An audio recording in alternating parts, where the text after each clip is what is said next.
গ্রেপ্তারির পর কান্না ফিরহাদের। নারদা মামলায় 21-এ গ্রেপ্তার। আর গ্রেপ্তারের পর কান্না তৎকালীন মেয়রের। ফিরহাদের কান্নাকে কটাক্ষ সজল ঘোষের। কলকাতার মানুষকে আমায় বাঁচাতে দিল না, কলকাতার মানুষকে আমায় বাঁচাতে দিল না, কলকাতার মানুষকে আমায় বাঁচাতে দিল না, কলকাতার মানুষকে আমায় বাঁচাতে দিল না, কলকাতার মানুষকে আমায় বাঁচাতে দিল না, কলকাতার মানুষকে আমায় বাঁচাতে দিল না। উনি কলকাতার জন্য বারবার কাঁদেন, ছিচকাঁদুনের কান্না। করেছেনটা কি তার হিসেবটা দিন না।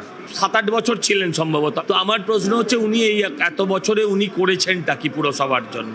কলকাতার মানুষ নতুন কি পেয়েছে ওনার থেকে? কাটমানি, দুর্নীতি, বেআইনি নির্মাণ ছাড়া, বেআইনি পার্কিং, বেআইনি নির্মাণ, আমি আপনাকে প্রশ্ন করি উনি করেছেনটা কি? শুধু ডিম খাবো না করে